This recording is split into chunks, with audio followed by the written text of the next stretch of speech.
Agouaï va bien, docteur Chem. Oui, bon, je peux dire bien. Bon quoi. Bonne arrivée. Chem, bonne arrivée. Merci beaucoup. Oh non. C'est que vous nous avez enseigné des choses dans cette maison. Quelle est votre chanson préférée déjà? Oh non! Tu n'as pas parlé, tu n'as pas parlé.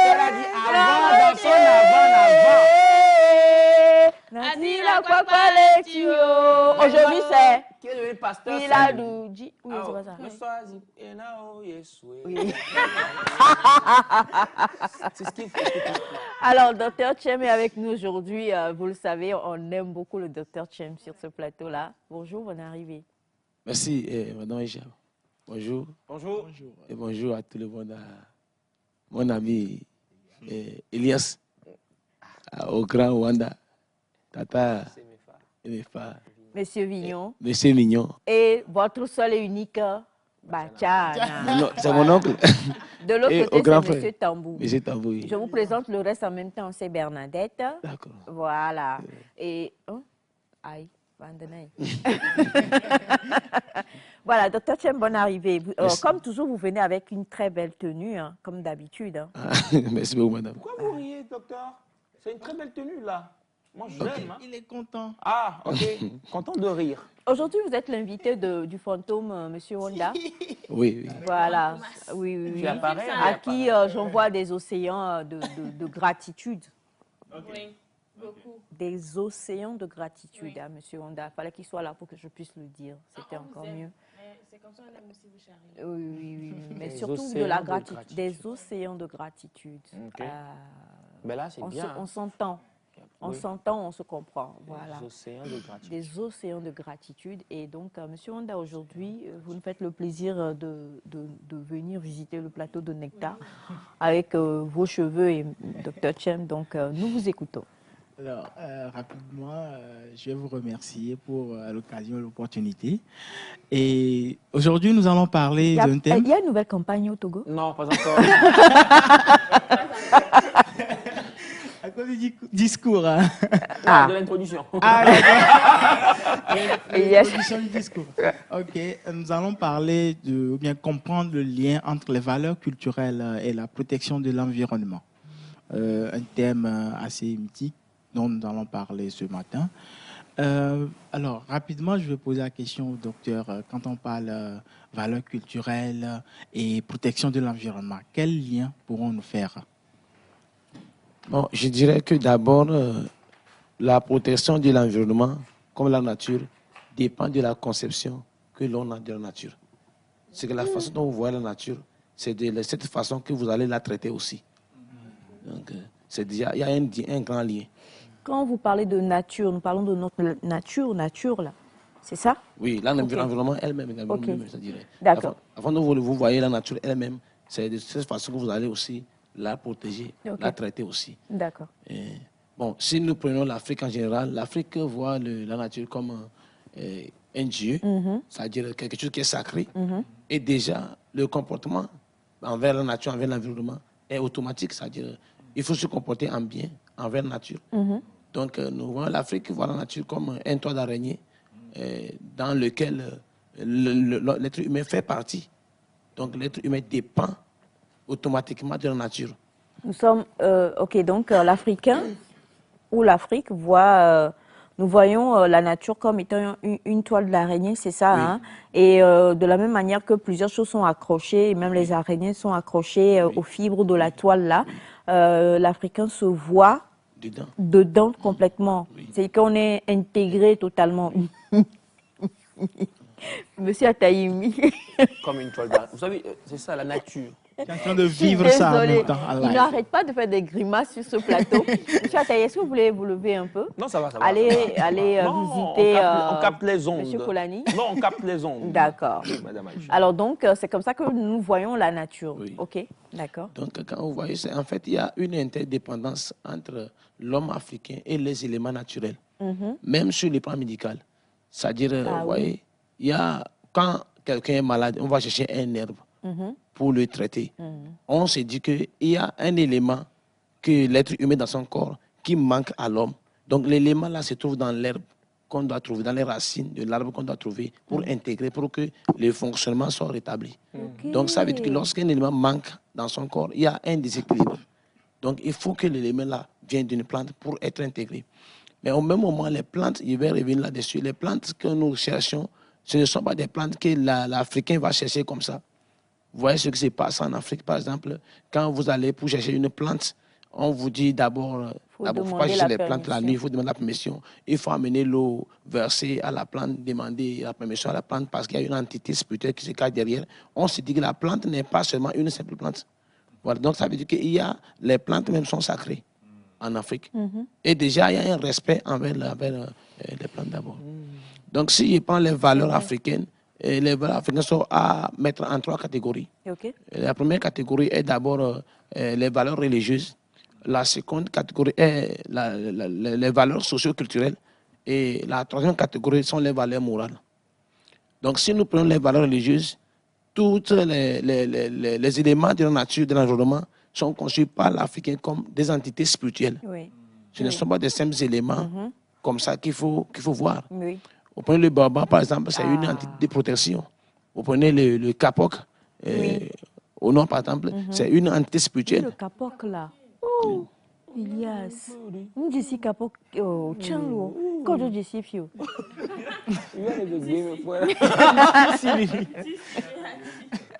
Oui, mais Guérin-Kouka, le nord et tout ça, on parle de kapok. Oh.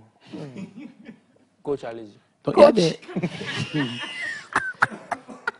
Docteur. Donc, Allez-y, docteur, allez-y. Donc, beaucoup de plantes sont des choses sacrées que l'Africain voit. Par exemple, à Didikopé seulement, au pays, vous allez voir que les évéaux qui sont là-bas, malgré qu'ils ont laissé leur terrain, ils ont interdit qu'on coupe les babas. Et ces babas sont protégés. En fait, on peut dire que ce sont les mythes, mais en réalité, les babas, là, on sait ce que ça donne sur le plan environnemental. C'est-à-dire ça garde l'air, ça garde la pluie. Les babas jouent beaucoup de rôle sur le plan environnemental, sur le plan du climat. Donc, ils ont réfugé qu'on coupe ces arbres-là. On peut dire que c'est sur le plan religieux, mais en même temps, ça protège l'environnement. C'est-à-dire qu'il faut dire que les croyances ancestrales sont des choses qu'on a mis en place, mais ce n'est pas seulement spirituel. En même temps, ça entraîne beaucoup de choses sur le plan scientifique. C'est vrai que quand on parle de baobab et leur ombrage, on comprend le bien fondé de garder justement ce secteur-là. Et en même temps, ça nourrit aussi, parce que ça est une nourriture. Ça fait la sauce, ça fait beaucoup de choses. C'est médicalement, c'est bon aussi. Au point le crocodile, par exemple dans l'eau, certains refusent qu'on tue le crocodile ou qu'on le malmène. Chez d'autres personnes, on adore le crocodile. Et lorsque le crocodile est quelque part, quand le crocodile disparaît du fleuve ou bien de la rivière, l'eau finit, l'eau tarit en même temps. Donc le crocodile garde l'eau. Donc dans certains contextes, quand le crocodile est adoré comme un dieu, ce n'est pas seulement spirituel. Vous côtoyez un peu trop M. Ataï, non? C'est pas vrai. Donc le crocodile, il est dans l'eau, il a bu toute l'eau et puis lui-même, il a disparu. C'est parce que... Franchement, on parle de mythes, on parle de croyances. L'eau suit, en fait. Poursuivez, docteur Tchè, franchement. Donc, les poissons, au village, on nous interdisait même d'arrêter les poissons comme ça. C'est-à-dire les poissons, à un certain moment, quand les poissons sont quelque part, moi j'ai vécu ça au village, quand vous enlevez ces poissons, même si l'eau reste un peu, quand les poissons sont là, l'eau reste. Mais lorsque vous enlevez les poissons, l'eau arrive automatiquement. Donc, parfois, les poissons, là, tant qu'ils sont là-bas, l'eau n'est finie. Moi, j'ai mon baromètre. Donc, pour tout ce qui vous ouvre la bouche, là, dès que je vois Batiana faire comme ça, moi aussi, je dis oui. C'est cellules. Les silures, oui. Vous ne connaissez pas silure non plus, non? Cellules, ouais, on connaît. C'est pas cellule, là. Silure, blolo. Il y a ça chez vous? Brodo. Blolo, Brodo, c'est avec mon nom, non? Oh, gosh. Adéo. Les silures. Silure, c'est adéo. Adéo, voilà, plutôt. Ça, je trouve ça. D'accord, donc ce qui veut dire que les poissons, leur présence engendre la retenue d'eau. Ok. Donc, il y a beaucoup d'animaux et beaucoup de plantes comme ça qui sont sacrées que l'Africain vénère. Donc, sur le plan religieux, il y a beaucoup de choses qui sont installées, mais on prend nos forêts sacrées aujourd'hui, qui sont devenues malheureusement qui ne sont pas des forêts sacrées, mais qui sont devenues des lots sacrés. C'est-à-dire, Et au lieu, c'était des forêts sacrées, on a coupé tellement que finalement, ce sont des lots qui restent, ce ne sont plus des forêts. Ces forêts sacrées-là qu'on vénérait sont des choses qui gardaient, qui protégeaient l'environnement. Donc, si on on va dire que bon, c'est un dieu, une entité qu'on adore, il y a un dieu là-bas, mais attention, ça protège automatiquement l'environnement. Ok. Donc, dans ça veut dire que sur le plan religieux, il y a beaucoup de choses qui se passent qui permettent la protection de l'environnement. Et aujourd'hui, on a presque perdu ces valeurs-là. Donc, on ne demande pas à quelqu'un d'aller croire automatiquement à certaines choses, mais au moins ces valeurs-là doivent être gardées pour que la génération puisse, je ne sais pas, bénéficier de ça. Ok. Moi, je dis même cette histoire de protection des générations futures, des droits des générations futures, tout ça là, sont des choses qui sont déjà préparées par nos ancêtres qui sont là. Sauf que ces droits ne sont pas, ces lois ne sont pas établies, ne sont pas écrites. Donc c'est ça qui fait le problème. Sinon, en réalité, ils ont prévu tout, tout est prévu pour que l'environnement soit protégé. Maintenant, sur le plan socio-culturel, il y a beaucoup de pratiques qu'aujourd'hui, on est en train de perdre. On prend par exemple la culture par rotation. Donc, vous allez au village. Culture par rotation. Oui, par rotation. C'est-à-dire, si vous cultivez l'igname aujourd'hui ici, demain vous devez cultiver l'igname de l'autre côté. Et au fur et à mesure que la terre est en train de périmer, quand la terre devient infertile, vous devez quitter le sol là et aller faire le champ de l'autre côté. Et ces façons de faire, donc ces façons de faire permettent de faire... Alors, vous savez, la culture et la protection de l'environnement du micro veut que le micro soit un peu plus tenu comme l'a tenu le professeur Wanda. Voilà, merci beaucoup, docteur. Allez-y. Donc, j'ai parlé de la culture par rotation. Donc, on ne reste pas sur un sol pendant longtemps. Quand vous cultivez 2 ou 3 ans, vous quittez là-bas, vous changez. Vous changez, vous allez... Et vous variez aussi les cultures. Donc, et quand vous quittez, après 3 ans, 4 ans, 5 ans, avant de revenir sur le sol là, pendant ce temps, le sol là est renouvelé. Et vous n'allez pas aller couper les arbres n'importe comment. Parce que lorsque on fait le défrichage, il faut couper certains arbrisseaux, il faut couper certains arbres, il faut brûler, tout ça là. Donc, quand vous quittez là-bas, vous laissez le temps que la terre se renouvelle avant de revenir. Okay. Donc, cette culture aujourd'hui est en train de disparaître avec les tracteurs, les catapillars qu'on a ramenés. Ce qui fait qu'aujourd'hui, la protection de l'environnement n'est plus facile aujourd'hui. Alors, moi, j'aimerais poser encore une question concernant maintenant les actions à mener. Les leaders communautaires, ou bien je vais parler de l'école également, le système éducatif. Comment est-ce qu'ils peuvent faire pour amener maintenant la jeune génération à ancrer cette culture-là en elle et pouvoir l'appliquer pour une protection de l'environnement pérenne? Est-ce que c'est possible d'appliquer ça? Oui, c'est possible. Voilà, par rapport à la question posée par monsieur, parlez fort, monsieur Attey. Oui, parce que quand il parle de la mécanisation, par exemple, on amène des enquêtes aujourd'hui moi, je dirais qui plébiscitent ça, parce que ça aide aussi à avoir de grands espaces et puis des cultures plus nombreuses et tout. Donc, est-ce qu'on peut arriver encore... comment choisir le juste milieu, en fait? Moi, c'est ce que je me dis, même par rapport aux arbres dont vous parlez et tout. Comment faire pour le juste milieu? Bon, aujourd'hui, on ne peut pas demander à quelqu'un d'aller réadorer une forêt sacrée. Peut-être la personne est chrétienne ou bien musulmane. Donc, on ne peut pas demander à quelqu'un de revenir. Mais il y a beaucoup de facilités. Il y a des moyens. C'est-à-dire l'éducation d'abord. Quand il parle d'éducation, il faut d'abord miser sur ça. Parce qu'il y a un problème crucial que nous avons en Afrique et même au Togo. Et c'est l'histoire de solidarité. C'est-à-dire qu'il faut qu'on mise sur ça. On a ancré beaucoup de choses sur l'individualisme d'abord. C'est-à-dire chacun individu dans son coin. Je balaye ma chambre, je balaye ma cour et je laisse le reste à l'autre. Et, excusez-moi, je vais encore parler d'Agoy. Donc, quand vous... Qui sommes-nous? Alors, population d'Agoy. Appel vibrant. Docteur Tcham vous aime.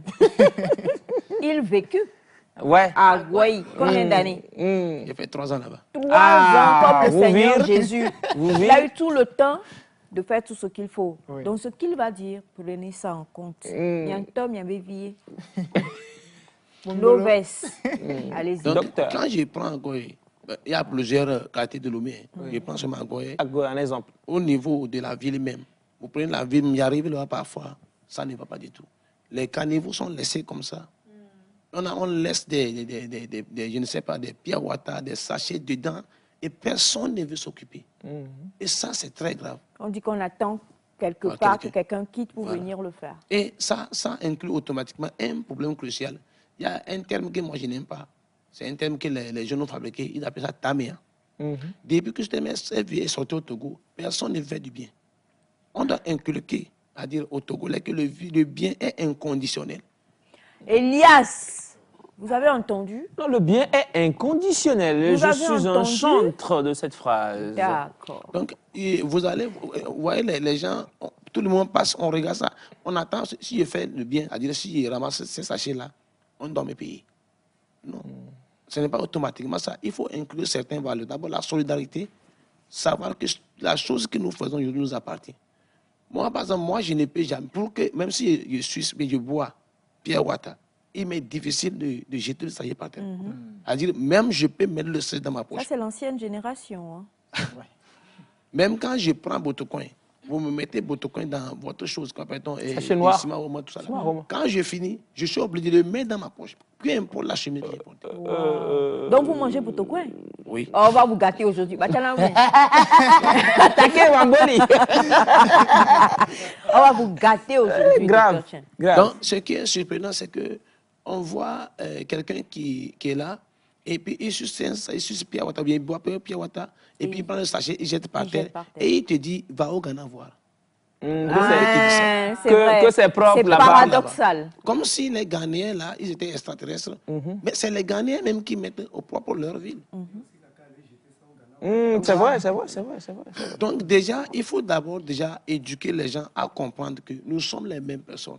Quand vous faites du bien, vous faites le bien pour tout le monde. Et quand quelque part c'est sale pour tout le monde. Oui. Tout le monde va tomber malade. Monsieur Taï. Docteur, il a parlé de l'individualisme. Mais par contre, on sait qu'en Afrique, on nous reconnaît pour cette solidarité-là. On perd cette Qu'est-ce qui fait valeur-là. qu'on la perd? C'est quoi? C'est la modernisation? Non, oui, c'est la recherche de l'argent et pas d'État, mais Je pense que c'est la diversion des intérêts de tout Voilà. un chacun. Voilà. C'est-à-dire que quand par exemple moi je ne trouve pas d'intérêt à ramasser un sachet de pierre taille que l'autre trouve, il y aura toujours discordance. Il y aura jamais. Il faut qu'en réalité on puisse réinculquer cette valeur-là de protection de l'environnement, tout un chacun, individuellement, avant de pouvoir avoir le collectif. Parce que si on se dit que bon, la personne doit être individuelle, la personne n'est pas motivée par tes intérêts. Par exemple, toi tu es motivé par un autre intérêt, moi je suis motivé par un autre intérêt. On ne va pas forcément avoir. Vous allez lancer éco-jogging et moi je vais me dire si je viens, je gagne quoi. Oh. Voilà, C'est vrai, justement. c'est vrai. Donc, il faut qu'on réinculque cette valeur-là de protection de l'environnement à tout chacun, individuellement d'abord, avant de pouvoir penser au collectif. Enfin, c'est selon moi. Individuellement, c'est... Et pour ajouter, Oui. je pense que si on veut prendre l'exemple sur le Ghana, à un moment donné, il y a eu la force qui était derrière. Les gens étaient forcés de respecter cela. Si cela. tu jettes quelque chose, la police te poursuit. Et même les gens aux alentours te signalent. Et si on le fait ici aussi, les gens seront obligés de respecter cela pour rendre propre à l'environnement immédiat. C'est fou comment on voudrait qu'on ait de la police derrière pour faire du bien. Moi, oui, parce qu'il faut Oui, bon, voir forcément... ça c'est pas forcément un principe de l'Afrique. Je pense que c'est l'être humain même qui est un peu comme ça. À un moment donné, comme le dit M. Vignon, il y a des personnes pour qui c'est instantané, elles épousent l'idée. Et puis il y a ceux avec qui, franchement, il va falloir tenser, taper du poing sur la table, il va falloir dire c'est comme ça, si on veut y aller, il faut qu'on y aille. Nous devons tous aller vers un seul et même objectif. C'est pareil, quoi. Donc je crois qu'il faudra une petite poigne de fer quelque part. Forcément, on va le faire. Donc, en fait, au Togo, il y a ce qu'on appelle la législation environnementale qui est là actuellement, mais qui se base seulement sur les zones forestières. Mais il faut que ce que Wanda vient de dire, ce que vous venez de dire aussi, c'est-à-dire, même si la police doit être derrière là, il faut qu'on le fasse. Les revendeuses d'Aïmolo, de tout ceux qui vendent avec les sachets, vous voyez quelqu'un qui vend les choses, mais la personne n'a pas une poubelle à côté. Chaque fois quand je vois quelqu'un qui achète quelque chose, mais il n'y a pas une poubelle ici, vous tournez en rond. Il faut que ça, c'est une éducation. Non seulement, même les mairies peuvent faire ce travail. Vous êtes installé quelque part, vous n'avez pas de poubelle, vous ne vendez pas. Je voulais soulever ce problème-là aussi parce que si par exemple tu as la volonté de faire la chose et que tu dois marcher sur 500 mètres avant de trouver une seule poubelle ou bien sur 1 km ou 2 km avant de trouver une seule poubelle, à un moment donné tu t'en lasses parce que tu te dis que tu veux le faire. Mais quand par exemple tu es en centre-ville, tu marches, tu cherches, tu ne trouves pas. comme le dit si bien le docteur, finalement, tu es obligé de mettre ça dans ta poche. Mais en réalité, une fois que tu as des poubelles à chaque 500 mètres ou bien à chaque 1 kilomètre, ça te facilite la tâche. Et ça devient un automatisme. Mais lorsque tu cherches, tu es obligé de chercher sur 1 kilomètre, 2 kilomètres, 3 kilomètres, parfois même 5 kilomètres avant de trouver une seule poubelle. C'est qu'il y a un problème quelque part. Mais il y a des communes aussi qui mettent des poubelles aujourd'hui. Oui, oui. Il faut juste dire qu'il y a des gens qui ont de la bonne foi et la mauvaise foi surtout. C'est ça. Qui, malgré le fait, tu vois poubelle, ils voient poubelle là-bas. Ils déposent sous Mais ils déposent le plastique à Devant. côté. Bah oui. C'est compliqué, c'est grave. Je comprends ce que vous dites, mais en même temps... Et je comprends même l'individualisme dont parlait le docteur Tché, parce que Bachana parle de poubelles dehors. Il y a des personnes qui ont des poubelles dehors, mais elles considèrent que ce sont leurs poubelles qu'elles ont mises dehors. Si toi, tu passes, tu as bu ton sachet de pure et tu jettes dedans, hey, Ça m'est déjà arrivé. On te regarde mal. Oui. non, mais, oui, Moi, j'ai voulu jeter. On m'a regardé très mal. La personne dit, mais il y a essayé de gapler. Oui.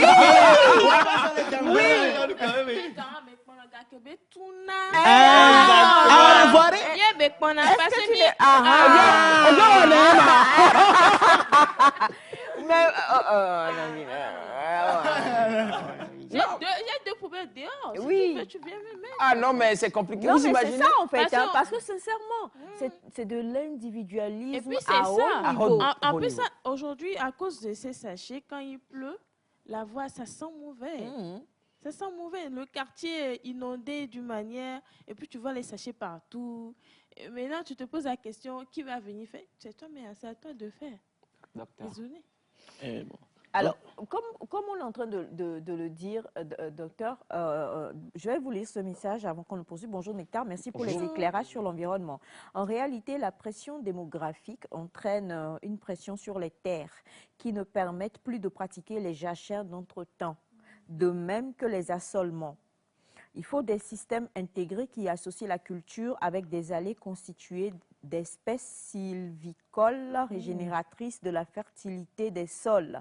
Sinon, on aurait beau sensibiliser les parents sur la protection, mais la destruction continuera car c'est une question de survie actuelle des populations. On rejoint ce que M. Eya Sataï était en train de dire. Oui. La solution serait quoi si on doit parler de chez nous aujourd'hui?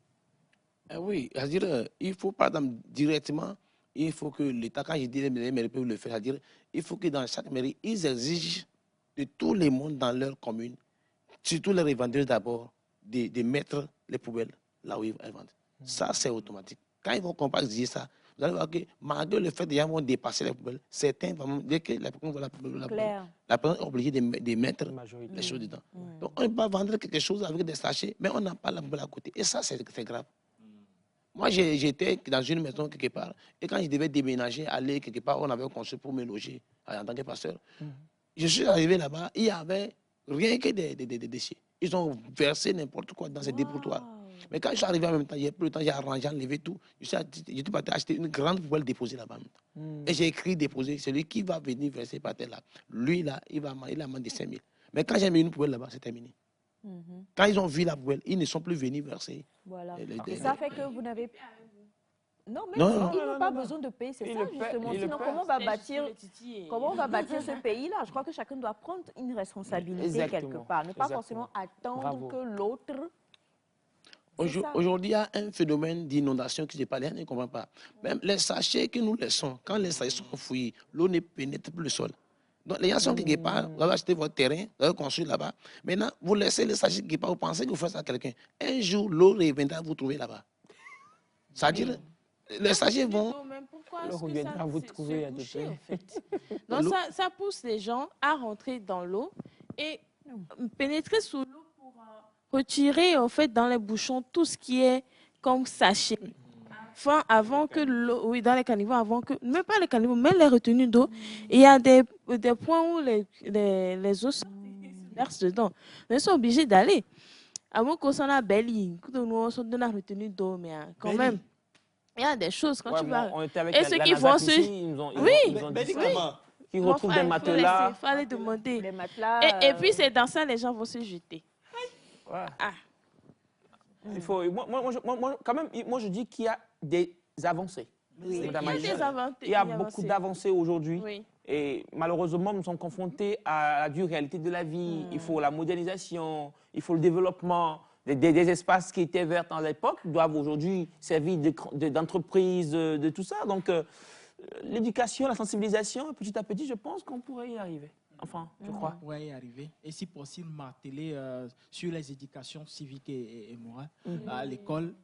Parce que ce n'est pas seulement comment traverser la route ou bien des histoires, mais aussi parler et marteler sur ces histoires pour pouvoir aider les élèves, parce que les gens qui le font aujourd'hui, c'est parce qu'ils ont manqué ça pendant la petite enfance. On ne les a pas vraiment inculqué cela. Et en grandissant, ils n'ont pas grandi avec ces valeurs. Donc, je pense qu'on doit le faire aussi dans les écoles. Ils ont commencé, je pense que le gouvernement a commencé par intégrer ça. Cette année, en philosophie en terminale, ils ont intégré un chapitre qu'on appelle la bioéthique. La bioéthique. La bioéthique. Oui. En terminale. Hein? Oui, ce qui se rapproche automatiquement de l'éthique environnementale. Ok. Ah ben voilà, ça, c'est ça, je Parce pense. que quelqu'un a dit, par exemple, solution, il faut qu'il y ait une volonté politique derrière. Oui, il y en a.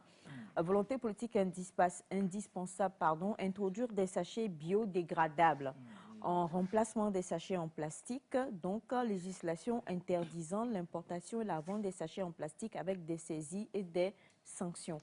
Je crois que depuis fort longtemps, elle existe chez nous et il y a cette lutte-là qui se fait. Il y avait avant des choses, vous ne pouvez pas imaginer, mais aujourd'hui, c'est mieux. Il y a du mieux. Oui. Il y a du mieux, mais c'est juste qu'il ne faut pas qu'on se repose sur nos lauriers. Ça doit se faire continuellement jusqu'à ce que les choses puissent changer de nos jours. Docteur. Oui, donc je disais que c'est quelqu'un qui achète un terrain. Laissons la solidarité. Votre terrain que vous avez acheté là, si vous laissez les sachets là-bas, l'eau viendra vous chasser un jour. Claire. Parce que les sachets vont s'entacher, vont s'enfouir dans le sol et l'eau ne peut plus pénétrer. Maintenant, quand il pleut, l'eau reste à la surface. Donc, l'eau est obligée de vous ravager. Donc, beaucoup de quartiers qui sont là, à Lomé, il y a beaucoup d'inondations. Quand vous pouvez voir que le sol n'aspire l'eau. Voilà. Donc, et ça, les gens doivent comprendre ça. Donc, c'est quand vous pouvez vous acheter votre terrain et vous faites des pratiques qui sont contre l'environnement, un jour, c'est vous qui serez en danger. Et vous allez perdre votre terrain, comme ça. Merci infiniment, docteur. C'est toujours un plaisir quand on vous reçoit parce que c'est énormément d'éducation. Mais aujourd'hui, c'est vendredi. Donc, avant de vous laisser partir pour 2 minutes, comment chanter? Non, docteur ne va pas chanter. Il ne faut pas faire chanter le pasteur.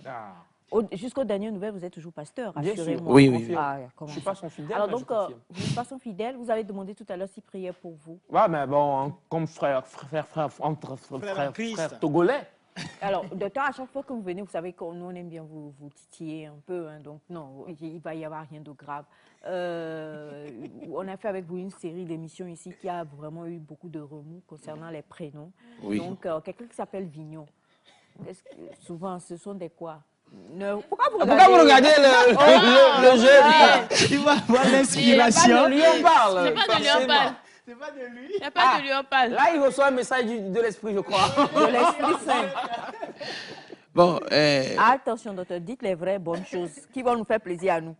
d'accord. Vous connaissez En fait, Elias et Pas moi. à lui. Hein. en fait, je ne sais pas dans quelle langue, mais déjà quand on dit vignon, je ne sais pas si c'est... Allez, Laisse-le développer, docteur. allez-y, docteur. Ça veut dire que si on l'appelle vignon, ça veut dire que souvent il y a dans les familles, il y a ce qu'on appelle la stérilité. Comme la stérilité. Stérilité. Oui. Ok. Et parfois, vous avez vu ce qui s'est passé entre Sarah et puis Abraham. Longtemps, quand ils auront un enfant un jour, ils vont dire et vignon. Et dire par rapport à l'histoire que les parents ont traversée, ils sont obligés de donner ce nom à l'enfant. Deuxièmement, vous savez qu'en Afrique, un enfant, c'est comme une richesse. Quand vous êtes fatigué, vous êtes vieilli, vous lui faites plaisir, hein, pas moi. Non. Le docteur est dans la vérité. Le docteur a dit sur cette émission. Le docteur est dans la vérité. Je me rappelle. Allez-y, monsieur Attel. Oui, parce que là, ça va être intéressant. Le docteur nous a dit ici au plateau, il y a des noms qu'on donne. Mais c'est le contraire. Docteur Mengeto. Et ghetto. bien? Oui. Docteur. Alors, ne poursuivez pas, vous avez tout dit déjà. D'accord. Vous avez répondu. Donc, Vignon, oui, en tout Vous cas. avez forcé le docteur à dire ce qu'il ne voulait pas dire. Non, mais comment ça? Il Non, non, a non, rien non, dit, absolument ok. pas. Bon, on ne sait jamais. Je sais que vous ne devez pas connaître, mais est-ce que vous avez quand même une explication par rapport aux gens qui s'appellent Daouda? Daouda. Bon, ça, c'est chez les musulmans. Ah, Et là, le sentimental, ouais, bien, des choses de ce eh, genre. bon, Bachana peut Vous Non, connaissez non, Daouda le non. sentimental? Bon, vous connaissez Daouda le sentimental? Oui. Vous connaissez sa chanson, c'est laquelle? Oh, laisse docteur Non, tranquille. ça c'est récent. Alors, docteur. Oh, Ça va. voilà, alors, docteur. Bon, je connais plusieurs de ces chansons. Laissez. Pourquoi vous dérangez le Oh, docteur? allez-y, docteur. Agouaï C'est aussi. lui qui a chanté à présent, je vais lui offrir mon cœur. Voilà, cette chanson, je l'aime. Oh, on n'a pas Docteur, entendu. on n'a pas bien entendu les mots. Il dit à présent, je vais lui offrir mon cœur dans un joli bouquet de fleurs. Bon, je pense que c'est bon. Il pense que c'est bon. Il pense que c'est bon. Donc, ok, mais merci beaucoup. On Oui. sait que votre cœur est offert à Agouaï. Bon. Votre cœur est offert. Eh bon, j'ai vécu là-bas. Oui, oui, oui, on sait que vous aimez Agouaï. Eh, Vous voilà. aimez Agouaï, non? Oui, oui, oui. Alors, comment ça? Et comme on est vendredi, et on sait que vous avez Jacques comme prénom, n'est-ce pas? Oui, oui, madame. Et quel est votre prénom natif? J'avais déjà Oui, des oui, prénoms. oui, mais on veut que vous le disiez parce Oui. que vous avez plusieurs qui vous suivent et qui réagissent de chez vous. C'est pourquoi j'ai envie que vous les saluiez, en fait. D'accord, j'ai des prénoms. Mhm, Le premier prénom, c'est Tchaharou. mhm, C'est le nom de celui qui j'ai incarné. mhm. Ce Et qui le- veut dire Tchaharou, c'est d'abord Nyato. Nyanto appelle qu'on Tchaharou, mange. oui. Oh, docteur, you are sweet. Allez-y. Maintenant, le second nom, c'est Alouachou. Ça, c'est le nom des jumeaux.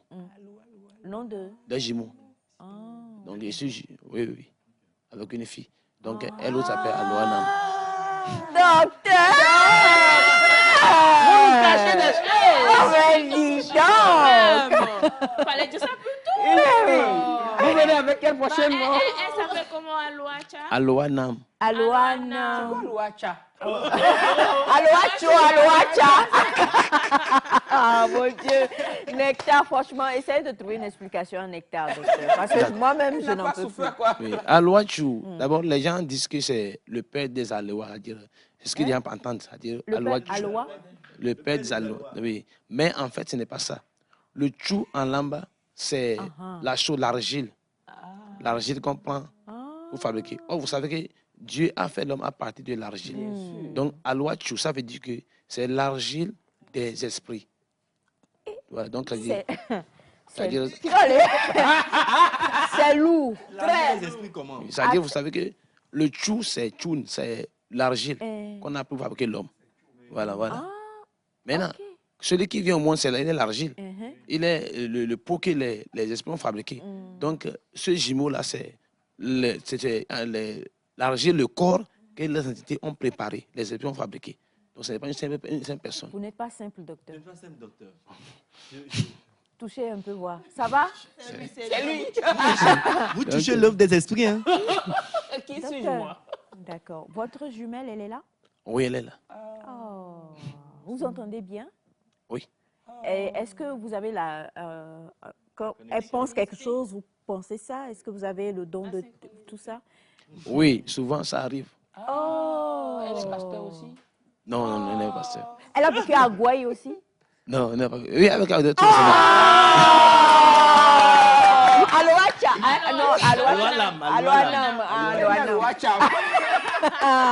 Oh, docteur, on n'a pas envie de vous laisser partir. Vous restez avec nous, on va au deuxième clip et juste derrière, on va recevoir Daouda, le nom sentimental. D'accord, C'est madame. parti.